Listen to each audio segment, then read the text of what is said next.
फिर से आपका ज्ञान सागर में स्वागत है। इस वीडियो में हम लोग एसकेएमयू सेमेस्टर 3 माइनर पेपर इकोनॉमिक्स का पूछा हुआ क्वेश्चन पेपर देखने वाले हैं। देखो, जो भी स्टूडेंट एसकेएमयू सेमेस्टर 3 में हैं, आप लोगों को बता देता हूं, जो भी इकोनॉमिक्स माइनर रखे हो, उनका क्वेश्चन सारा मैथ से पूछा जाएगा। मतलब सारा आपका मैथमेटिक्स वाला क्वेश्चन रहेगा। तो इसमें आप लोग फुल मार्क्स भी उठा सकते हो, ठीक है, या फिर फेल भी हो सकते हो। तो क्वेश्चन को देखो कि किस टाइप के क्वेश्चन आते हैं, इससे आपको एग्जाम में बहुत सारा हेल्प मिलेगा। देखो, जो क्वेश्चन पेपर रहेगा यह 75 मार्क्स का होगा और इसमें 3 घंटे का समय मिलेगा, ठीक है। जिसमें से यदि आप लोग 30 मार्क्स ले आते हो, 30 मार्क्स ले आते हो, तो आप लोग पास हो जाएंगे, ठीक है। तो सारा क्वेश्चन पेपर कैसा रहेगा, मैथ से क्वेश्चन पूछा जाएगा, जैसे बहुलक हो गया, ठीक है, और भी बहुत सारे रहते हैं, पर आपको सारा देखने को मिलेगा। ग्रुप ए वाला क्या रहेगा, आपका कंपलसरी क्वेश्चन रहेगा, ठीक है। ग्रुप ए में 5 ठो प्रश्न रहता है, एक अंक का, ध्यान रखिएगा, ठीक है। देखते हैं फर्स्ट क्वेश्चन हम लोग यहाँ। देखिए, जो ग्रुप 1 वाला क्वेश्चन रहेगा, यहाँ क्या रहेगा, very short answer type question रहेगा, एक एक अंक में उत्तर आपको देना होगा। देखिए, आप लोग यहाँ पर निम्नलिखित प्रश्नों के उत्तर दें। फर्स्ट क्वेश्चन यहाँ देखिए, आपको यहाँ समझ में आ जाएगा किस टाइप के क्वेश्चन पूछा जाने वाला है आपके एग्जाम में। तो यहाँ पर लिखा हुआ है, what do you understand the statics. सांख्यिकी से आप क्या समझते हैं, इसको बताना है। सांख्यिकी क्या होता है, इसको बताना है आपको, ठीक है। 1 मार्क्स का है, तो देख लीजिएगा इसको। बाकी इसका आंसर भी हम लोग देखेंगे अभी। नेक्स्ट देखिए, आप लोग सहसंबंध का अर्थ स्पष्ट करें। इलस्ट्रेट द मीनिंग ऑफ कोलरेशन, मतलब सहसंबंध का क्या अर्थ होता है, इसको बताना है। आगे देखिए, थर्ड क्वेश्चन यहाँ पर पूछा गया है, right the formula of getting mode, बहुलक ज्ञात करने का सूत्र लिखें। तो आप में से बहुत सारे जो स्टूडेंट होंगे वो 10th क्लास वालों को ट्यूशन भी देते होंगे। तो ये 10th का ही फॉर्मूला है कि बहुलक ज्ञात करने का कौन सा सूत्र होता है, उसको बताना है। तो देखो, मैं यहाँ पर बता देता हूँ आपको। सबसे पहले बहुलक का जो होता है वह जेड से दिखाते हैं। बहुलक बराबर होता है L प्लस, यानी निम्न सीमा होता है, और इसके ऊपर में रहता है F1 माइनस F0, और नीचे में आपका रहेगा 2F1 minus F0 minus F2, ठीक है। यहाँ पर ब्रैकेट हो जाएगा और यहाँ पर गुना हो जाएगा। तो इसी तरह रहता है बहुलक का फॉर्मूला, आप लोग देख लीजिएगा, ठीक है। जेड बराबर L प्लस अपॉन, ऊपर में रहेगा F1 minus F0 upon 2F1 minus F0 minus F2 into H, ठीक है। तो इसको देख लीजिएगा। देखिए, अगला डी नंबर का क्वेश्चन यहाँ पर पूछा गया है, find out the coefficient of range from the flowing data. निम्नलिखित आंकड़ों से विस्तार गुणांक ज्ञात करें। विस्तार गुणांक क्या होता है, इसको समझेंगे, और कैसे ज्ञात करता है वो भी बताएंगे, ठीक है। तो यहाँ पर आंकड़ा दिया हुआ है, जैसे 20 है, 30 है, 32 है, 35, 40, 45, 90। तो इन सभी को आपको देखना है कि किस तरह से विस्तार गुणांक निकालते हैं, ठीक है। इसको आपको अपने से देखना है, बाकी इसका अलग से एक वीडियो लाने का प्रयास करेंगे जिसमें अच्छी तरह से आपको बताएंगे।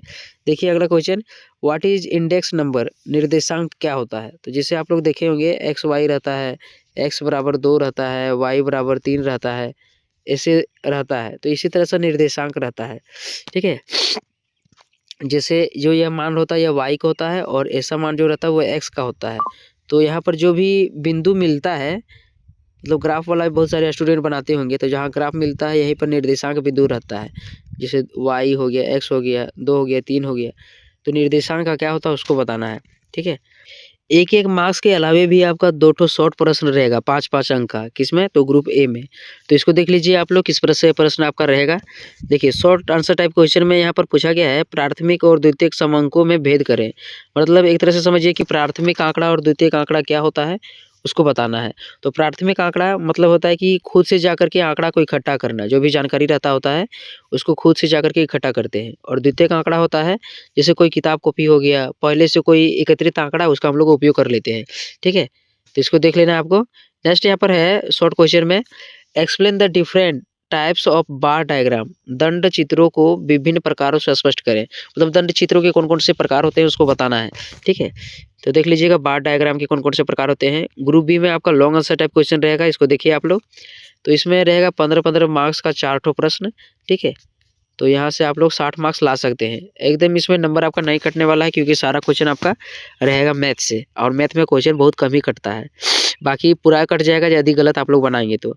देखिए यहाँ पर, तो थर्ड क्वेश्चन क्या है, मतलब लॉन्ग आंसर टाइप क्वेश्चन में पहला क्वेश्चन यहाँ पर है, निम्नलिखित में से किन्हीं 4 प्रश्नों का उत्तर देना है। तो देख लीजिए कौन-कौन से देना है। पहला यहाँ पर लिखा हुआ है, what is meant by a measure of central tendency, discuss the characteristics of an ideal average. मतलब यहाँ पर बताया गया कि केंद्रीय प्रवृत्ति से आप क्या समझते हैं या फिर क्या आशय है। एक आदर्श माध्य की विशेषताएं बताएं। केंद्रीय प्रवृत्ति क्या होता है, मतलब जैसे माध्य, माध्यक, बहुलक, यही केंद्रीय प्रवृत्ति होता है। ठीक है, इसके 3 मतलब एक तरह से हो गया कि 3 प्रकार होते हैं और इसके क्या-क्या विशेषताएं होती है। एक माध्य का, एक आदर्श माध्य का, उसको बताना है। आगे देखिए नेक्स्ट क्वेश्चन यहाँ पर पूछा गया है, निम्न श्रेणी के समांतर माध्य, माध्यिका और बहुलक ज्ञात करें। Calculated arithmetic mean, median and mod from the following series. मतलब क्या करना है, यहाँ पर जो भी आपका यहाँ पर दिया हुआ है, क्लास इंटरवल दिया हुआ है, वर्ग अंतराल दिया हुआ है और बारंबारता दिया हुआ है, यानी फ्रीक्वेंसी दिया हुआ है। तो इससे आपको माध्य भी निकालना है, समांतर माध्य निकालना है, माध्यिका निकालना है और बहुलक निकालना है। ठीक है, जो भी यहाँ पर आंकड़ा दिया हुआ है इन सभी को आप लोग निकाल लीजिएगा। ठीक है, देख लीजिए कि किस तरह से माध्य, माध्यक और बहुलक निकालते हैं। हो सकता है कि बहुत सारे स्टूडेंट भूल भी गए होंगे, 10 क्लास में पढ़े लेकिन फिर भी भूल गए होंगे। ठीक है, तो देख लीजिएगा। क्वेश्चन आपका यहाँ पर दिया हुआ है, वर्गीकरण की परिभाषा दें। डिफाइंड क्लासिफिकेशन, वर्गीकरण क्या होता है उसको बताना है। Explain the purpose and method of classification of data, समंकों के वर्गीकरण के उद्देश्य और कौन कौन सी रीतियाँ होती है उसको बताना है।